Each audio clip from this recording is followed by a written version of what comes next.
चीजों की गारंटी भी होती है। क्या वो गारंटी 150 पार वाली गारंटी भी नजर आ रही है? हमारे साथ अब बेहद महत्वपूर्ण सेशन गजेंद्र शेखावत जी को मैं मंच पर आमंत्रित करना चाहूंगा और साथ ही TV9 भारतवर्ष में मेरे वरिष्ठ सहयोगी राहुल सिन्हा यहां पहुंच रहे हैं जो उनके साथ इस बातचीत को आगे बढ़ाएंगे। क्या अब की बार 150 पार? राहुल जी। बड़ा सवाल उठाया है आपने, बहुत बहुत शुक्रिया आपका, बहुत बहुत धन्यवाद। सत्ता सम्मेलन गुजरात में आप सभी का स्वागत है। और अब दिन बहुत कम बचे हैं और मेरे साथ इस वक्त केंद्रीय जल शक्ति मंत्री हैं। उन्होंने पूरी शक्ति लगा रखी है इस वक्त गुजरात में जल छोड़ करके, क्योंकि ये सत्ता से जुड़ी शक्ति है। जल छोड़ करके नहीं मैं अभी इसलिए कह रहा हूं क्योंकि अभी जो लड़ाई है वो वाकई निश्चित तौर पर उसमें कई बहुत सारे अहम मुद्दे हैं। शुरुआत करूंगा उन तमाम मुद्दों के साथ, लेकिन आपसे कई चुनाव में मेरी मुलाकात हुई है। हर चुनाव में एक हुक होता है, कुछ ना कुछ। आपने बहुत सारे चुनाव देखे हैं, गुजरात के इस चुनाव में क्या हुक है? देखिए, गुजरात और भारतीय जनता पार्टी का जिस तरह का संबंध है पिछले लगभग 3 दशक से, कुछ थोड़ा सा समय उसमें कम होगा, जिस तरह से भारतीय जनता पार्टी को गुजरात की जनता ने आशीर्वाद दिया है, माननीय नरेंद्र मोदी जी के नेतृत्व में जिस तरह से गुजरात ने एक विकास का नया मॉडल देखा है और आम गुजराती जो है, चाहे वो ठेठ कहीं दूर गांव में किसी अंतिम कोने में बैठा होगा, उसके जीवन को भी जिस तरह से भारतीय जनता पार्टी नीति सरकार ने छुआ है, उसके चलते अब गुजरात में भारतीय जनता पार्टी और भारतीय जनता पार्टी की सरकार वो लोगों के जीवन में समाहित हो चुकी है। इसलिए इस चुनाव में किसी भी तरह का कोई पेच क्रक कुछ होने वाला नहीं है। एक तरफा जिस तरह का की हवा चल रही है, भारतीय जनता पार्टी की सरकार बनेगी। आप गुजरात में किस वजह से हैं? क्योंकि पार्टी ने कहा इस वजह से या अशोक गहलोत है इस वजह से? निश्चित रूप से मेरी पार्टी ने कहा है इसकी वजह से। अशोक गहलोत साहब तो राजस्थान में हैं, लेकिन मैं राजस्थान में उतना नहीं होता हूँ। भारतीय जनता पार्टी में हम सब लोग कार्यकर्ता भाव के साथ काम करते हैं और जहां जिसको जैसी जो कोई भी जिम्मेदारी दी जाए, भारतीय जनता पार्टी का कार्यकर्ता चाहे किसी भी दायित्व के साथ में काम कर रहा होगा, किसी भी पद पर काम कर रहा होगा,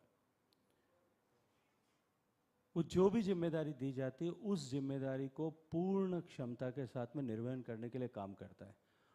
और मेरे जैसे बहुत सारे कार्यकर्ता पार्टी के आदेश पर भी, और इसके अतिरिक्त बहुत सारे कार्यकर्ता ऐसे होंगे जो स्व विवेक से, अपनी अंतर प्रेरणा से पार्टी के लिए मुझे यहाँ आकर के कंट्रीब्यूट करना है, इस लक्ष्य के साथ में यहाँ गुजरात में आकर चुनाव के इस समर में काम कर रहे होंगे। शेखावत जी, वैसे तो कोई भी नेता, कोई भी पार्टी इस बात को स्वीकार नहीं करेगी जो सवाल मैं आपसे पूछने वाला हूं, लेकिन हकीकत है ये 27 साल एंटी इनकम्बेंसी, तमाम तरीके के विरोध आपकी पार्टी के अंदर, आपकी सरकार के अंदर भी देखने को मिले। सरकार के अंदर बदलाव करते हुए दिखाई दिए और खास तौर से इस बार जो टिकट बने वो भी 39 लोगों के टिकट्स काट दिए गए। ये एक बड़ी चुनौती है इस बार। देखिए, हर बार जब चुनाव आता है तब ये प्रश्न पूछा जाता है। मुझे याद आता है जब मैं 2017 में चुनाव के समय में यहाँ था, तब भी ये प्रश्न पूछा गया था कि 22 साल एंटी इनकम्बेंसी। उससे पहले का चुनाव जब हुआ होगा तब भी इसी तरह का प्रश्न पूछा होगा कि 17 साल एंटी इनकम्बेंसी, और उससे पहले 12 साल एंटी इनकम्बेंसी, उससे पहले भी पूछा गया होगा। अब ये प्रश्न मुझे लगता है कि भारतीय जनता पार्टी के लिए जब 27 साल से निरंतर सरकार में है, तब ये एंटी इनकम्बेंसी का जो शब्द है ये कम से कम भारतीय जनता पार्टी के लिए अप्रासंगिक हो गया। नहीं, पर आपको लगता नहीं है 2017 में जिस तरीके से एंटी इनकम्बेंसी की बात हो रही थी, जिस तरीके से कांग्रेस यहाँ पर बढ़ी, अगर वही दिक्कत यहाँ पर 2022 में आपको देखने को मिली तो मुश्किल हो सकती है? देखिए, 2017 के चुनाव के परिप्रेक्ष्य में आपको ले जाना चाहता हूँ क्योंकि आपने प्रश्न किया है। मैंने बहुत करीब से उस चुनाव को देखा है। मैं लगभग 40-45 दिन तक पूरे इस चुनाव में रहा था। जिस तरह से झूठ के लिए यह कहा जाता है कि वो सिर्फ एक ही बार खड़ा हो सकता है, जिस तरह से झूठ खड़ा किया गया था, गुजरात में हमेशा पिछले कई वर्षों से विकास की राजनीति का मॉडल स्थापित हो गया था, सुस्थापित हो गया था। लेकिन जिस तरह से पहली बार गुजरात में समाज को बांटने का षड्यंत्र किया गया, जिस तरह से चुनाव को विकास की पटरी से हटा करके जातिवाद के दंश में ढालने की कोशिश की गई, जिस तरह से चुनाव में को समाज में विघटन की दृष्टिकोण पर ले जाने की कोशिश की गई थी, लेकिन अंततः गुजरात के लोगों ने उसे नकार दिया कि हम गुजरात में इस तरह के विघटन को स्वीकार नहीं करेंगे। और उस परिणाम में आने के बाद में अब गुजरात में ये विषय और इस तरह की कुटिल नीतियां, अब इन सब के लिए कोई भी क्षणिक मात्र भी और तनिक मात्र भी स्पेस नहीं बचा है। मैंने अशोक गहलोत का जिक्र किया था। अशोक गहलोत कह रहे हैं कि राजस्थान मॉडल ऑफ गवर्नेंस वो गुजरात में लेकर आएंगे, और 2017 में अशोक गहलोत और राहुल गांधी की जोड़ी थी जिसने कि बीजेपी के लिए मुश्किलें खड़ी की थी, चुनौती खड़ी की थी। अशोक गहलोत अभी भी हैं, बहुत कुछ संभाल रहे हैं गुजरात में। चलिए, मैं अब की बार उनसे मिले तो पूछिएगा आपकी जोड़ी का दूसरा बैल कहाँ चला गया है। चुनाव गुजरात में हो रहा है, हिमाचल प्रदेश में हो रहा था और वो केरल में थे। लेकिन ये दीगर बात है। आपने राजस्थान मॉडल की बात की। मैं जब आप मिलें तो अवश्य, अगर आपको अवसर मिले तो प्रश्न करिएगा। राजस्थान देश में बेरोजगारी में नंबर 1 है। राजस्थान देश में महिलाओं के प्रति अपराध के दृष्टिकोण से 1 नंबर पर है। राजस्थान छोटे बच्चियों के प्रति होने वाले अपराध में देश में नंबर 1 पर है। राजस्थान नंबर ऑफ केसेस की दृष्टिकोण से भ्रष्टाचार के केसेस जितने रजिस्टर हो रहे हैं उनमें नंबर 1 पर है। कौन सा मॉडल राज्य? जिस राज्य में सबसे महंगा देश में पेट्रोल और डीजल बिक रहा है, जिस राज्य में जिस तरह से माफिया हावी हुआ है, माइनिंग माफिया हावी हुआ है, शराब माफिया हावी हुआ है, और नए नए तरीके के माफिया और गैंगस्टर्स जिस प्रदेश में पनप रहे हैं, गुजरात की जनता को ये सब बताते हुए आप अपने स्क्रीन पर उनसे प्रश्न करिएगा कि इस तरह का मॉडल गुजरात में गुजरात के लोग लाना चाहते हैं। और मैं भी ये प्रश्न गुजरात के आपके टीवी के माध्यम से आपके दर्शकों को, कि क्या जो राजस्थान के जिस तरह के हालात हैं, राजस्थान में जिस तरह से अंधी बहरी सरकार काम कर रही है, क्या इस तरह की सरकार का मॉडल राजस्थान के का मॉडल गुजरातियों को अपेक्षित है? क्या गुजरात के लोग उसे स्वीकार करेंगे? लेकिन राजस्थान के नेता गुजरात में बहुत ज़्यादा एक्टिव हैं, और कहा जा रहा है क्योंकि 15 लाख राजस्थान के लोग यहाँ पर मौजूद हैं, 43 के आसपास विधानसभा की सीट्स हैं जो कि कवर करते हैं। ये बहुत महत्वपूर्ण हिस्सा है राजस्थान के नेताओं का यहाँ पर रहना और उसको अपने हिसाब से टर्न कर लेना। देखिए, गुजरात और राजस्थान का संबंध जो है आज से नहीं, सदियों से हमारा आपसी व्यवहार, संबंध, संपर्क रहा है।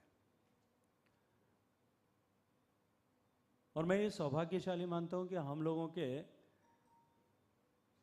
राजस्थान मूल के लोग यहाँ गुजरात में, केवल गुजरात में ही नहीं, देश के कोई ऐसा कोना नहीं होगा जहाँ राजस्थान के लोग, कोई ऐसा बड़ा शहर नहीं होगा जहाँ राजस्थान के लोग सिग्निफिकेंट साइज में नहीं रहते हो। केवल गुजरात की क्यों बात करते हैं आप? बेंगलोर में चले जाइए, 5 लाख से ज़्यादा राजस्थान मूल के लोग रहते हैं। चेन्नई में लगभग इतनी ही संख्या चेन्नई में रहती है। देश का कोई ऐसा शहर नहीं होगा। इसलिए राजस्थान के लोग अगर यहाँ रहते हैं और राजस्थान के कार्यकर्ता यहाँ आकर के काम कर रहे हैं, मुझे लगता है कि ये तो हम सब लोगों के लिए जो है एक नए उत्साह का कारक बनता है। फिर ये दिक्कत दिल्ली के आम आदमी पार्टी के जब कार्यकर्ता यहाँ के काम करना शुरू करते हैं तो बीजेपी को क्यों हो जाती है? जब पंजाब के उनके कार्यकर्ता यहाँ आते हैं तो आपके पार्टी के नेताओं को अचानक दिक्कत शुरू हो जाती है इस पर। मुझे तो नहीं लगता कि इसमें कहीं दिक्कत का विषय होगा। और पंजाब के कार्यकर्ता, आम आदमी पार्टी के पास में कितना ऑर्गेनाइज स्ट्रक्चर है, कितना काडर है, कितने कार्यकर्ता हैं, ये आप, मैं और आपके दर्शक सब जानते हैं। वहाँ कार्यकर्ता नहीं होता, वहाँ पेड एम्प्लॉय होता है। चाहे दिल्ली का चुनाव देख लीजिए, चाहे वाराणसी का केजरीवाल साहब का चुनाव उठा करके देख लीजिए। मैं पंजाब का प्रभारी रहा हूँ, पंजाब में भी परिणाम बेशक पंजाब में आम आदमी पार्टी के पक्ष में आए होंगे, उसके दीगर कारण थे, उसके अलग तरह की वहाँ की परिस्थितियाँ थी। लेकिन उसके चलते कि पंजाब में आम आदमी पार्टी का बहुत ऑर्गेनाइज कोई काडर होगा और वो काडर आकर के यहाँ किसी दूसरे प्रदेश में जाके इन्फ्लुएंस कर पाएगा, मुझे नहीं लगता कि उसका कहीं किंचित मात्र भी कहीं उसमें सत्य हो सकता है। लेकिन शेखावत जी, ये भी फैक्ट है, अभी पिछले कुछ दिनों में अगर हम गुजरात की सड़कों में देखें तो कांग्रेस नहीं दिख रही लेकिन केजरीवाल दिख रहे हैं और मजबूती के साथ दिख रहे हैं। लेकिन लेकिन अभी जब मैं आपके यहाँ इंटरव्यू के लिए आ रहा था तो मैंने किसी से पूछा था तो उन्होंने कहा कि ये वो भी दिख रहे हैं, नहीं दिख रहे थे। क्योंकि आपने एमसीडी के चुनाव करवा दिए। अपना अस्तित्व बचाने के लिए, दिल्ली में अस्तित्व बचाने के लिए अभी उनका फोकस जो है वापस नगरपालिका की तरफ हो गया है। नहीं, यही लोग कह रहे हैं कि चूंकि एमसीडी के चुनाव एक साथ करा दिया गया इसलिए उनको गुजरात छोड़ के दिल्ली जाना पड़ गया। चलिए, अगर उनके पास में इतना बड़ा काडर था और इतनी ताकत थी तो शायद दोनों जगह चुनाव लड़ सकते थे। पर आपको लगता है कुछ इम्पैक्ट तो होगा अरविंद केजरीवाल के यहाँ आने से? एक चुनौती बनी है, भले ही मैं आपके लिए एक ना बात बनी हो। पूरी जिम्मेदारी से कह रहा हूं, जब हिमाचल का चुनाव शुरू हुआ था तब इसी तरह के प्रश्न किए जा रहे थे कि हिमाचल में अब की बार आम आदमी पार्टी कुछ करने वाली है। आंकड़ा 0-0 पर रहेगा और ये इस गुजरात में भी। और गुजरात के लोग जिनके लिए मोदी जी गुजरात का पनौता पुत्र है, जिस गुजरात के लोगों के लिए नरेंद्र मोदी अभिमान का विषय है, सम्मान का विषय है, स्वाभिमान का विषय है, उस गुजरात में जिस गुजरात के बेटों ने इस देश का सम्मान पूरे विश्व भर में बढ़ाया है, उस गुजरात में देश तोड़ने की बात करने वाले और मोदी की को गाली देने वाले, उन दोनों लोगों को कहीं जगह नहीं मिलेगी। हिमाचल प्रदेश में जीरो रहेगा और यहाँ बिग जीरो रहने वाला है। मैं फिर से पॉलिटिक्स की तरफ, राजनीति की तरफ जाऊंगा, लेकिन आपसे जब जब मुलाकात होती है और आपका जो काम है वो देश के लिए बहुत ज़्यादा महत्वपूर्ण है। गुजरात में प्राइम मिनिस्टर का जो ड्रीम प्रोजेक्ट है उसमें आपने लगभग 100% तक चीज़ें पहुंचा दी हैं। गुजरात के अगर हम हर घर जल की बात करें, क्या स्थिति है? और अब मान के चलें कि पूरी तरीके से कंप्लीट हो चुका। देखिए, जब हमने काम शुरू किया था 2019 में माननीय प्रधानमंत्री जी के लाल किले पर 15 अगस्त के उद्घोष के बाद, या मैं कहूँ प्रैक्टिकली जब हमने गाइडलाइंस माननीय प्रधानमंत्री जी ने रिलीज़ की थी 22 दिसंबर को, सुशासन दिवस के दिन 2019 में, क्योंकि तब तक हमने सभी राज्यों के साथ में कंसल्टेशन करके, सब राज्यों के साथ की परिस्थितियों का अध्ययन करके गाइडलाइंस को बनाया था। तब से जो काम की यात्रा प्रारंभ हुई थी, जो 16% कवरेज देश में था वो आज बढ़कर के 54% को क्रॉस कर चुका है। 3 करोड़ 23 लाख कनेक्शन थे, आज 10 करोड़ 50 लाख से ज़्यादा हो गए। यदि मैं गुजरात के परिप्रेक्ष्य में बात करूं तो गुजरात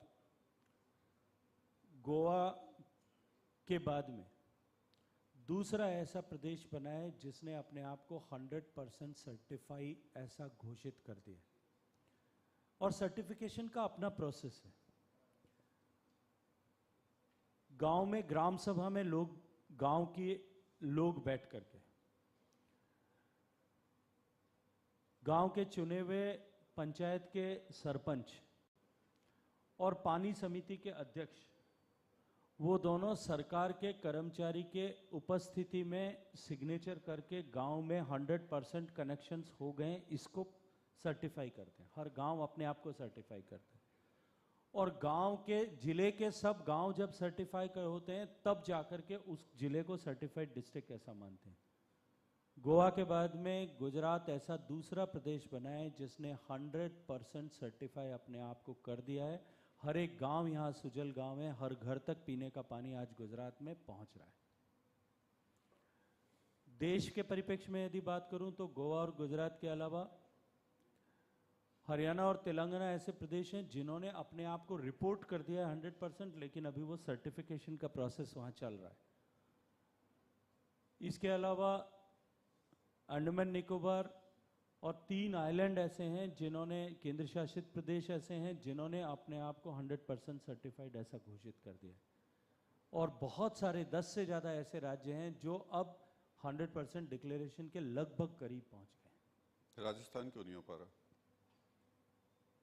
ये प्रश्न मुझसे पूछने के बजाय, क्योंकि संविधान की व्यवस्था के अनुरूप जल राज्य का विषय है, धरातल पर काम करने की जिम्मेदारी राइट फ्रॉम डीपीआर बनाने से लेकर के, उसका ऑगमेंटेशन से लेकर के, उसके इम्प्लीमेंटेशन से लेकर के, स्कीम ऑगमेंटेशन से लेकर के, उसके ऑपरेशन एंड मेंटेनेंस तक राज्य सरकार की जिम्मेदारी होती है। हम उनको फाइनेंशियल असिस्टेंस प्रोवाइड करते हैं। जिस तरह से मिशन मोड में काम कर रहे हैं, राजस्थान को देश में सबसे ज़्यादा पैसा देने के बावजूद भी 29,000 करोड़ रुपए का बजट एलोकेशन अब तक किया जा चुका है 3 साल में। उसके बावजूद भी राजस्थान जो स्टार्टिंग पर पॉइंट पर 2019 में जब मिशन शुरू हुआ था, तब जो राजस्थान 12% पर था, वो अब बमुश्किल 29% तक पहुंच पाया है। जो फाइनेंशियल एलोकेशन बजट के माध्यम से किया गया था, उसका भी लगभग 29,000 करोड़ में से केवल 4,000 करोड़ रुपए खर्चे को रिपोर्ट किया है। गहलोत साहब जब आपको मिलें तब भी उनसे भी ये प्रश्न करिएगा कि आपको सबसे ज़्यादा पैसा मिला है, सबसे ज़्यादा आवश्यकता भी थी, फिर भी आप पूरा क्यों नहीं कर पा रहे हैं। परफॉर्मेंस की दृष्टि से अगर 32 प्रदेश और केंद्र शासित प्रदेश जिनमें ये मिशन चल रहा है, उनमें यदि मैं आकलन करता हूं तो नीचे से तीसरे नंबर पर जो है राजस्थान आता है। निश्चित रूप से ये चिंता का विषय है। मैंने बार बार ये आग्रह किया है कि इस पर विचार करके हमको काम की गति को बढ़ाने की आवश्यकता है, ताकि देश में जो जिस तरह से 7.5 करोड़ माताओं बहनों के सिर पर से मटका उठा करके पानी लाने के अभिशाप से जिस तरह से उनको मुक्ति मिली है, राजस्थान की माताओं बहनों को भी इस पानी ढोने के अभिशाप से हम मुक्ति दिला सकें। तो गजेंद्र शेखावत केंद्रीय जल शक्ति मंत्री रहेंगे तब राजस्थान में काम जल्दी हो जाएगा, या फिर सीएम बनेंगे तब ये काम जल्दी होगा? मुझे लगता है कि इस तरह के प्रश्न का उत्तर देना कि सीएम बनेंगे भारतीय जनता पार्टी, एक तय बात है, हमने लक्ष्य 2024 का लिया है। 2024 तक 100% पूरा करना है। और राजस्थान जिस गति से आज काम कर रहा है, जो योजनाएं उन्होंने भारत सरकार में सबमिट की है, क्योंकि हमारे यहाँ जो SLSCC की मीटिंग होती है जिसमें हम राज्यों के सारी परियोजनाओं को स्वीकृत करते हैं, 1 करोड़ 5 लाख कनेक्शन जो राजस्थान में होने वाले हैं, उसमें से 1 करोड़ कनेक्शंस की परियोजनाएं स्वीकृत की जा चुकी हैं। और जो राजस्थान सरकार ने उन स्वीकृत परियोजनाओं के पूरे होने की तिथियां जो तय की हैं, जो हमें बताई गई हैं, वो उनमें से अधिकांश 2024 की हैं। तो एक बात तो मैं पूरी जिम्मेदारी के साथ में कह सकता हूं, आज आप अपनी डायरी अगर लिखते हैं तो उसमें लिख करके रखिए कि राजस्थान सुजल प्रदेश भारतीय जनता पार्टी की सरकार में बनेगा। निश्चित रूप से 2023 के चुनाव में ऐतिहासिक बहुमत के साथ में भारतीय जनता पार्टी की सरकार बनेगी। और राजस्थान सुजल प्रदेश जिस दिन बनेगा, उस दिन दिल्ली में नरेंद्र मोदी की सरकार होगी और राजस्थान में भारतीय जनता पार्टी की सरकार होगी। और अगर जो आंकड़े आप जल को लेकर के बता रहे हैं, जो स्थिति गुजरात की है, वो स्थिति उत्तर प्रदेश में क्यों नहीं दिखाई देती? देखिए, मैं मानता हूं, इस बात को स्वीकार करता हूं कि उत्तर प्रदेश में जिस गति से काम होना चाहिए था, नहीं हो पाया। एक विषय के लिए मैं उत्तर प्रदेश सरकार की तारीफ करना चाहूंगा कि जहां सबसे ज्यादा संकट था, जहां सबसे बड़ी चुनौती थी, बुंदेलखंड का हिस्सा, जिस बुंदेलखंड के लिए ये कहावत प्रसिद्ध थी कि वहां की माताएं बहनें पानी के संकट से इतना जूझती थी कि वहां एक लोकोक्ति थी, खसम मर जाइए पर गगरी न फूटे, कि मेरा पति चाहे देहांत हो जाए लेकिन उसकी मेरी गगरी, मेरी मटकी नहीं फूटनी चाहिए। कितना बड़ा दर्द उस माता बहन को के मन में होगा, उसके जहन में होगा। उस बुंदेलखंड के हिस्से को 100% सैचुरेट करने के लिए उन्होंने प्राथमिकता के साथ में काम किया।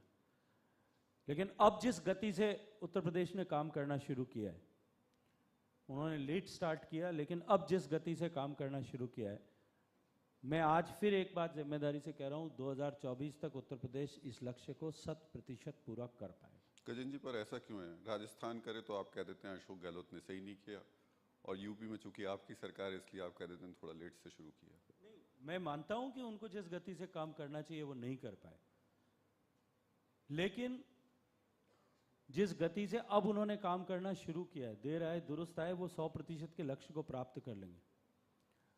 राजस्थान में अभी भी राजस्थान को लेकर के न राजस्थान की सरकार को ये कॉन्फिडेंस बिल्डअप हुआ, न हमको हुआ है, क्योंकि वो लगातार इस बात की चिट्ठियां लिख रहे हैं। उत्तर प्रदेश ने एक भी नहीं लिखी है। राजस्थान सरकार बार बार ये चिट्ठी लिख रही है कि इस मिशन की लास्ट डेट को, कट ऑफ डेट को एक्सटेंड करके 24 से 26 कर दिया जाए, क्योंकि हम काम नहीं पूरा कर पाएंगे। इस फर्क को हमको समझना पड़ेगा, इसको आकलन भी करना पड़ेगा। राजस्थान में जो आपको उम्मीद है, खासतौर से जो आपने कहा कि बीजेपी की सरकार बनेगी, वो जल जैसे गंभीर मुद्दों को पूरा ना कर पाने की वजह से बनेगी, या अशोक गहलोत और सचिन पायलट की लड़ाई की वजह से बनेगी? देखिए, यदि मेरे पास में एक कारण गिनाना होता तो मैं इन दो में से एक का चुनाव करता, लेकिन उन कारणों की श्रृंखला इतनी लंबी है कि अगर उन कारणों पे मैं मात्र चर्चा करने लगूंगा तो शायद ये इंटरव्यू जो आज आपने किया है आपने, इस इंटरव्यू में जितना समय मेरे लिए रखा है उससे 5, 7, 10 गुना समय में केवल मैं एक एक करके कारण को बुलेट पॉइंट में गिनाता रहूंगा। कोई तो एक ऐसा कारण हो कि जिसके चलते ये सरकार बने। जिस दिन सरकार बनने के लिए 2018 में चुनाव के समर में थे, उस समय जो वादे किए गए थे किसानों से, उस समय जो वादा किए गए थे युवाओं से, उस समय जो वादा किया गया था सुशासन का, वहां से लेकर के आज तक सरकार मुझे एक विषय ये गिना दे कि जिसके आधार पर जनता उनको दोबारा वोट दे। केवल बजट अच्छा घोषित किया है, उसके लिए पीठ थपथपाना अपने आप को कि हमने बहुत अच्छा शानदार बजट दे दिया। बजट तो एक डॉक्यूमेंट होता है, लेखा जोखा का, सरकार का जो है रेवेन्यू रिसीप्ट्स क्या होंगी, एक्सपेंडिचर किस अकाउंट में किस हेड में कितना होगा, इसका लेखा जोखा होता है।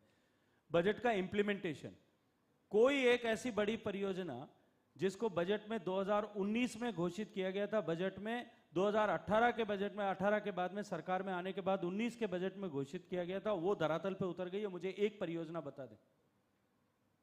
राजस्थान के माननीय मुख्यमंत्री जी के गृह जिले में 3rd phase of lift canal, पीने के पानी का समुचित सप्लाई हो सके, उसके लिए जो आवश्यकता थी 2019 के बजट में घोषित हुई थी। कार्यकाल पूरा होने की दिशा में जा रहा है। आखिरी बजट माननीय मुख्यमंत्री जी जो भी रहेंगे वो प्रस्तुत करने वाले हैं थोड़े दिन बाद में। कौन रहेंगे ये मैं नहीं कहता, जो भी रहेंगे वो प्रस्तुत करने वाले हैं। अभी तक तो धरातल पर उसका काम भी प्रारंभ नहीं हुआ है। टेंडर हुआ है ऐसा, या टेंडर की प्रक्रिया चल रही है ऐसा मुझे बताया गया।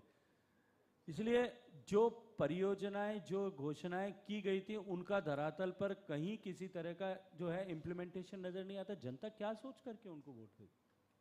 और जिस तरह के हालात राजस्थान के बनाए गए, जिन विषयों का मैंने उल्लेख किया, राजस्थान में जिस तरह से law and order situation dilute हुई, राजस्थान में जिस तरह से अपराध बढ़े, राजस्थान को एनसीआरबी के आंकड़ों के अनुरूप देश में सबसे ज्यादा जहां महिलाओं के प्रति बलात्कार की घटनाओं वाला प्रदेश बनाया गया। और उस राज्य में जो राज्य हाड़ी रानी के बलिदान का राज्य है, जो पन्नाधाय गोराधाय के बलिदान के नाम से जाना जाता है, जो राज्य पद्मिनी के जौहर के नाम से जाना जाता है, जो मीरा की भक्ति के नाम से जाना जाता है, जो कर्माबाई की जो है भक्ति के नाम से जाना जाता है, जो महिलाओं के सम्मान के लिए पहचाना जाता है, उस राजस्थान में विधानसभा के पटल पर खड़े होकर के सरकार का सबसे वरिष्ठ मंत्री सरकार की तरफ से जवाब देते हुए यह कहे कि राजस्थान में बलात्कार इसलिए होते हैं कि राजस्थान मर्दों का प्रदेश है। राजस्थान के लोगों की मर्दानगी ने इस देश की संस्कृति की, इस देश की संस्कृति के मानबिंदुओं की, जिसमें महिलाएं भी थी, उनकी रक्षा के लिए अपनी पीढ़ियां कुर्बान कर दी। इतना बड़ा अपमानजनक बयान दिया जाता है और उसके खिलाफ कोई किसी तरह की कार्रवाई नहीं होती। और फिर भी राजस्थान में जनता से अपेक्षा करें कि राजस्थान उनको वोट देने वाला है। फिर से गुजरात पर आ जाते हैं। केजरीवाल तो एमसीडी के इलेक्शन में चले गए, लेकिन ओवैसी आ गए। कौन सा ऐसा चुनाव है जहां वो नहीं आए थे और उनके आने से क्या प्रभाव पड़ा था? वो जहां जहां जाते हैं वहां बीजेपी को फायदा हो जाता है। चलिए, कोई तो आता है पर आप मान रहे हैं कि फायदा होता है? ये चुनाव की गणित में आप किस तरह से किस चीज को कैसे एनालाइज करते हैं, फायदा और नुकसान उस पर निर्भर करता है। लेकिन गुजरात में इस तरह के न फायदे की चर्चा है न नुकसान की चर्चा है। गुजरात में केवल और केवल भारतीय जनता पार्टी के विकास की चर्चा है। भारतीय जनता पार्टी सरकारों द्वारा किए गए काम की चर्चा है। नरेंद्र मोदी जी द्वारा जो परिभाषाएं यहाँ लिखी गई हैं, उन परिभाषाओं की चर्चा है। गुजरात को जिस तरह से, जो गुजरात में टैंकर माफिया चलते थे, जिस गुजरात में जो है जाहिर तौर पर इस तरह के बोर्ड लिखे जाते थे, लगे होते थे कि यहाँ कानून और कि जो है लॉ एंड ऑर्डर की हद समाप्त होती है, यहाँ से ये क्षेत्र शुरू होता है, उस गुजरात को सुशासन दे करके, उस गुजरात को देश का अग्रणी प्रदेश जिस दल ने बनाया, जिस दल की सरकारों ने बनाया, जिस नेता ने बनाया, केवल और केवल उसकी चर्चा, उसके अतिरिक्त तो कोई चर्चा यहाँ नहीं। गजेंद्र जी, आप जो बातें कह रहे हैं, अगर वो सब चीज़ें इतनी स्पष्ट हैं, तो फिर ऐसा क्यों हुआ कि प्रधानमंत्री को मानगढ़ जाना पड़ा, आदिवासियों के बारे में उनको जिक्र करना पड़ा? और हमें सबको पता है कि गुजरात में उन आदिवासियों की संख्या क्या है। ये भी सब जानते हैं कि उन आदिवासियों का जो वोट है वो बीजेपी के लिए कितना इम्पोर्टेंट है, जो कि पहले नहीं रहा, मतलब नहीं मिल पाया। देखिए, हमारे जो वनवासी बंधु हैं, जो आदिवासी बंधु हैं, जो जनजाति बंधु हैं, उत्तर पूर्वी भारत से लेकर के देश में जहां कहीं भी उनका सम्मान सुस्थापित हो। देश के स्वतंत्रता के आंदोलन में उनका जो योगदान है वो योगदान पूरा देश समझे, माने और जाने, और आदिवासियों को, वनवासियों को मुख्य धारा में ला करके उनके जीवन में भी परिवर्तन लाया जाए, उनको भी इस भारत के बदलते हुए परिदृश्य के साथ में जुड़ने का अवसर मिले। ये नरेंद्र मोदी जी ने अनेक अनेक बार अनेक तरह से स्पष्ट किया है। उनकी मानगढ़ यात्रा को केवल इसके के परिप्रेक्ष्य में देखना कि ये गुजरात में आदिवासी वोट बैंक मुझे को लुभाने या रिझाने के लिए हो रहा है, मुझे लगता है कि इससे छोटी दृष्टि इससे इतने बड़े विषय को देखने की नहीं हो सकती। दृष्टि अब राहुल गांधी की भी है, वो भी आ रहे हैं, एंट्री हो रही है उनकी गुजरात में। चलिए, स्वागत है उनका भी, कम से कम आ तो रहे हैं। लेकिन पिछली बार जब आए थे तो उन्होंने काफी संकट खड़ा किया था बीजेपी के लिए। मैंने कहा ना कि पिछली बार जिस तरह से चुनाव को जिस निचले स्तर तक ले जाया गया था, जिस तरह की बयानबाजी की गई थी, लेकिन उसके बाद भी गुजरात की जनता ने जिस तरह से भरोसा और विश्वास व्यक्त किया भारतीय जनता पार्टी पर, नरेंद्र मोदी जी के नेतृत्व पर, अमित शाह जी की संगठन कौशल पर, अब की बार वो धरातल को भी समझते हैं, धरातल की हकीकत को भी समझते हैं, धरातल के हालात को भी समझते हैं। इसीलिए शायद मुझे लगता है कि इतनी देरी से महज औपचारिकता पूरी करने के लिए यहाँ आ रहे हैं।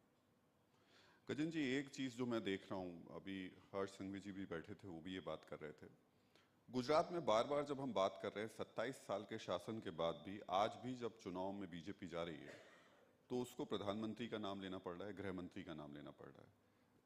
देखिए, मुझे इसमें कहीं भी कोई किसी तरह का गलती नजर नहीं आती। हम भारतीय जनता पार्टी के कार्यकर्ता हैं, ये प्रश्न मुझे भी पूछा जा सकता है कि गुजरात में जो है भारतीय जनता पार्टी इतनी कंफर्टेबल है, तब आप यहाँ क्या कर रहे हैं। ये प्रश्न भारतीय जनता पार्टी के जो कार्यकर्ता यहाँ दूसरे काम कर रहे हैं उनसे भी प्रश्न किया जा सकता है कि आप सबको यहाँ आने की आवश्यकता क्या है। देखिए, चुनाव की अपनी व्यवस्था है। भारतीय जनता पार्टी के पास में इतने डेडिकेटेड कार्यकर्ताओं की फौज पूरे देश भर में, हम हर चुनाव में इसी तरह से, इसी व्यवस्था के साथ में चुनाव लड़ते हैं, हम इसी ताकत के साथ में चुनाव लड़ते हैं, पूरी क्षमता के साथ में चुनाव लड़ते हैं। लोकतंत्र के इस महायज्ञ की पवित्रता में बनाए रखने के लिए हम सब की आहुति हो, हम सब के सहयोग की आहुति हो, हम सब के पुरुषार्थ की आहुति हो। वो नरेंद्र मोदी जी से लेकर के भारतीय जनता पार्टी का हर छोटा बड़ा कार्यकर्ता जो बूथ पर बैठता है, हम चुनाव के समय में सभी लोग कार्यकर्ता भाव से काम करते हैं। जहां तक प्रधानमंत्री जी के चेहरे का प्रश्न है, प्रधानमंत्री जी के व्यक्तित्व का प्रश्न है, हम गर्व के साथ में कहते हैं कि हमारे पास में ऐसा नेता है जो दुनिया का सबसे लोकप्रिय नेता है। हम गर्व के साथ में कहते हैं कि हमारे पास में ऐसा नेता है जिसने भारत की तकदीर और तस्वीर बदलने का काम किया। हमारे पास में ऐसा नेता है जिसने आपदा में अवसर तलाशते हुए भी भारत को आत्मनिर्भर भारत बनाने का संकल्प देश के सामने रखा है। हमारे पास में ऐसा नेता है जिसने देश और दुनिया में भारत का, भारतीयों का और भारतीयता का सम्मान सुस्थापित करने का काम किया है। हमारे पास में जो नेता है, उस नेता के चेहरे पर जाकर के हम बात करें, उसमें कहीं किसी को कष्ट क्यों है? मैं आपसे इसलिए पूछ रहा हूँ क्योंकि गुजरात ने देश को दो बड़े चेहरे दिए, वर्ल्ड लीडर दिए। ऐसी स्थिति में वो दोनों जब सेंट्रल लीडरशिप की तरफ चले गए, तब बीजेपी को स्टेट पे कोई फिर चेहरा क्यों नहीं मिल पाया? ऐसा आपको क्यों लगता है कि स्टेट में कोई चेहरा नहीं? मुझे लगता है कि आप इस जो है नरेंद्र मोदी जी के व्यक्तित्व की आभा में इतना खो गए हैं, या जो है अमित भाई के व्यक्तित्व की से इतना चकाचौंध और विस्मित हो गए हैं कि आपको दूसरे चेहरे अब नजर नहीं आते। मेरा आखिरी सवाल आपसे यही है कि आपने कहा कि इस बार 150 से पार है, 150 से ज़्यादा पार होने के जो आपका विश्वास है, वो अभी भी ये दो नाम ही हैं जिनका आप जिक्र कर रहे थे, या फिर 150 से पार जाने के बहुत सारे कारण हैं। 27 साल में जिस तरह से काम किया गया है वो कारण है, लोगों के जीवन में जिस तरह से परिवर्तन आया है वो कारण है, और देश का सम्मान जिस तरह से माननीय नरेंद्र मोदी जी ने बढ़ाया है वो भी एक कारण है। 150 की संख्या जो आंकड़ा है, 150 के पार की चर्चा की है, वो पार कहाँ तक जाएगा, मुझे लगता है कि अभी चुनाव के जब परिणाम आएंगे तब लोग उस पर चर्चा कर रहे होंगे कि पार यहाँ तक भी जा सकता है। इस बार इतिहास बनेगा और एक नया इतिहास गुजरात की धरती पर रचा जाएगा। बहुत बहुत शुक्रिया गजेंद्र शेखावत जी हमसे बात करने के लिए। बहुत बहुत धन्यवाद।